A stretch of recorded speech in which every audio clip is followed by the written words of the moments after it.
Bonjour et bienvenue, nous sommes ravis de vous retrouver pour Vie à Nov, le magazine de votre quotidien.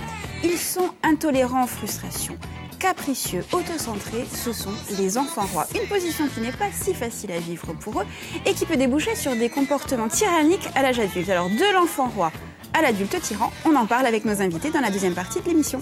Oui, en troisième partie, nous parlerons cinéma. Le festival Télérama que nous présentera Cathy et qui aura lieu du 16 au 22 janvier au cinéma L'Ellipse. Audrey nous parlera des films à ne pas manquer en 2019 et Marie-Jo fera un focus sur les films Black Power en référence à la soirée Rendez-vous des Docs au cinéma L'Ellipse à Ajaccio. N'oubliez pas que vous pouvez réagir sur les réseaux sociaux avec le hashtag Vie à Nov et nous poser toutes vos questions.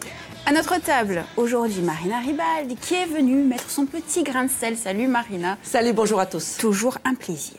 À vos côtés, Anne-Marie-Pierre Lovise qui nous a préparé un petit granola maison, bio, équilibré, tout ce qu'on aime quoi. Oui, je suis moi-même. Bonjour. Alors, à très vite, Anne-Marie, mais avant, c'est l'heure de saluer Marie-Jo Arriguilandine. Vous allez nous donner un petit avant-goût de votre revue de presse. Oui, c'est ça. J'ai pas fait mon actu habituel parce que j'étais sûre que Marina y mettrait son grain de sel. Donc non. Ça vous a pas plu. Exactement. Donc voilà, on se retrouve tout à l'heure pour parler. Oui, on va parler du grain de sel assez souvent au cours de la journée. Pour parler tout à l'heure du Brexit, des Gilets jaunes évidemment, mais aussi de Vladimir Jankélévitch, de Napoléon et de cannabis. Oui. Voilà, un programme éclectique, j'ai envie de vous dire. Tout à fait éclectique. Merci. Ne cherchez pas les liens. C'est ça.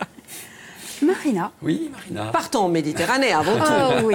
Restons dans notre belle Méditerranée. C'est ça. Oui. C'est ça. Donc, je vous donne rendez-vous, bien sûr, dimanche. Dimanche. C'est déjà, ça y est, on est là. Vous savez que j'ai le trac. Non, Oui. pas vous. Si, c'est important aussi. C'est votre nouveau bébé. C'est un nouveau bébé, donc un beau bébé, dimanche à 11h30, oui, c'est ça, sur Via Stella, 26 minutes, une émission hebdomadaire, Mon grain de sel en Méditerranée. Le principe. Alors le principe, bien sûr, une recette fil rouge avec un produit noble, un produit de saison, un producteur de région, un chef, un amateur qui sont là. C'est pas un challenge, c'est un échange, c'est un partage. La cuisine, c'est avant tout le partage, n'est-ce pas? Et puis aussi l'art de la table. On dresse la table dans un lieu insolite. Là, vous allez voir, voilà, on a été pêcher, on a vu des petits veaux de Jacques Abatucci. Voici l'art de la table avec Anthony Pitiloni. Et puis dans les salons napoléoniens. Alors oui, c'est exactement, c'est la première. Ce sont les plats, les mets favoris de Napoléon. Oh là là. Est-ce qu'ils sont très différents de nos goûts contemporains? C'était différent, c'était même audacieux, parce qu'il y a eu des mariages terre-mère. Vous savez que Napoléon adorait le poulet marengo et le veau marengo, et il aimait rajouter des écrevisses. Voilà. Vous n'êtes pas fan, Flo? Si. Bah, oui, improbable. Moi, je connaissais un chef qui faisait une sauce viande, je dirais, pour du poisson, et ça marche très bien. Donc, non, mais on donne un clin d'œil, voilà, à cette cuisine, à sa façon de déguster. On fait un clin d'œil à Joséphine aussi, qui adorait une crème au chocolat avec les pétales de rose, les roses thé, que l'on retrouve d'ailleurs sur cette table dressée, toujours dans un lieu insolite. Ça, c'est très important. Donc, c'est mon devoir. Je les laisse en cuisine, j'y mets mon grain de sel, et je pars à la recherche d'un lieu insolite pour dresser une belle table, et on déguste tous ensemble à la fin de l'émission. Vous allez vous éclater. Oui, je m'éclate, je vous assure. Vous allez manger des bonnes choses aussi. J'adore cette émission, je suis très contente de ce changement, vraiment. Ben, c'est très bien. Les rencontres doivent être exceptionnelles. Les rencontres sont belles. On fait les 10 premiers numéros en Corse. Ensuite, on partira, puisque c'est toute la Méditerranée, Provence-Alpes-Côte d'Azur, l'Occitanie, l'Italie. Oh là là. Alors, bon, on va souffrir. Vous viendrez avec nous en voyage. Vous avez besoin de commis, vous savez, voilà. La Toscane, la Sicile. Oui, le sacrifice. Hein. Et si tout va bien, on partira, bien sûr, l'année suivante, la Grèce, Liban, la Croatie, le Maroc, l'Espagne. On viendra vous soutenir. Non, vraiment. Oui. Je compte sur vous. Il y aura des frites ou pas? Je voudrais quand même rappeler la diffusion, donc 11h30 dimanche, rediffusion mercredi à 13h30 et samedi suivant à 13h. Et puis Marina, les téléspectateurs de Via Stella ne seront pas les seuls à pouvoir profiter du programme. Puisqu'à partir de 14 mars, l'émission sera diffusée sur le réseau national. Ah là là, ça c'est joli. Toute la France va pouvoir en profiter. Le monde entier, cher ami. C'est bien, moi j'aime cette ambition. Mais bravo en tout cas. Merci. Ça donne envie, hein. On a envie d'avoir du sel plein la bouche. Mais écoutez... Alors, pas forcément dit comme ça, mais on vous regardera, Marina. Marina. Très beau. Enfin. Merci à vous. Merci Marina. Anne-Marie, à nous. À nous. Alors, pour notre granola Granola maison, alors avec Oh là les là. bonnes résolutions de janvier, on décide de déjeuner sain le au matin. Donc on peut faire son granola soi-même plutôt que de l'acheter déjà tout fait. Donc il va être moins sucré et il va être plus équilibré aussi. Alors je vous ai envoyé des photos hier soir parce que je l'ai fait hier soir. Très bien. On va peut-être énumérer les ingrédients. Alors de après, base. les ingrédients, c'est assez simple. Hein. Il vous faut la base, c'est-à-dire 250 grammes de flocons d'avoine ou de flocons 5 céréales. Là, en l'occurrence, moi, j'ai utilisé des flocons 5 céréales. Il vous faut un petit peu d'eau, de l'huile de coco, du miel, évidemment. Et après, des oléagineux. Alors là, vous choisissez. Moi, j'ai choisi amandes, noix de macadamia, noisettes de Chervionne, des graines de lin, en l'occurrence. Mais ça, c'est vraiment...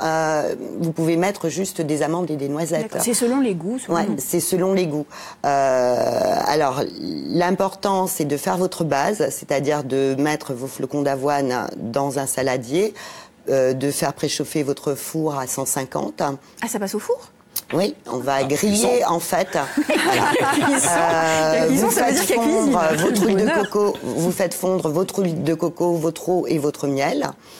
Ça va assez vite. Ensuite, vous allez incorporer vos oléagineux cassés, concassés à vos flocons d'avoine.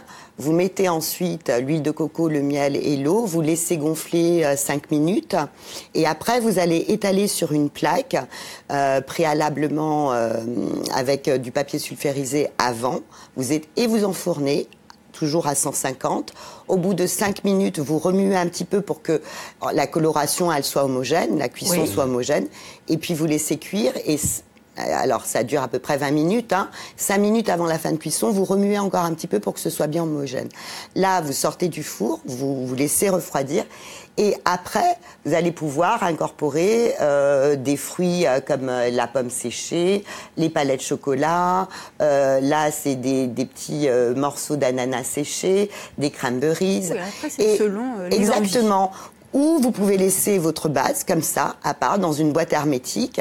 Et le matin ou pendant votre base repas, pendant votre pause déjeuner, quand vous allez mélanger votre granola justement à votre yaourt ou à votre fromage blanc ou à votre lait, là, à ce moment-là, vous pouvez venir ajouter les fruits décidés ce jour-là pour que ça varie, pour que ça change. Non, et du coup, par exemple, les enfants, le matin, vous pouvez faire un plateau avec plein de fruits secs et les enfants, le matin, ils vont choisir quels fruits ils vont incorporer à leur granola. C'est un peu ludique. Anne-Marie, même pour le goûter. Ah oui, mais c'est sûr. Alors vraiment, en plus, on peut le faire avec les enfants parce qu'il y a une astuce, par exemple, pour casser les noix, les noisettes. Vous les mettez dans un petit sachet plastique de congélation et avec un rouleau à pâtisserie. Donc ça, les enfants peuvent le faire. C'est rigolo. Ils et ça peuvent les mélanger. défoule. Oui, ça va les occuper. Ça va les occuper. L'enfant roi, ça va l'occuper. Voilà, et ça devient du faire un peu de fruit. cuisine. Du coup, un enfant cuisinier, un enfant formé au labeur. Et puis, c'est avec des produits sains, surtout. Voilà, bio. Ça, c'est important, et bio. Non, et là, du coup, vous faites le plein le matin de vitamines, d'énergie, voilà. Et... Marina. Un petit appel, justement, un grand même, tous les chefs et les amateurs qui désirent participer à l'émission, il faut m'écrire marina.rebaldi@francetv.fr. Ça sera le mot de la fin. Merci beaucoup, mesdames. On se retrouve dans un instant sur Viasté pour la seconde partie.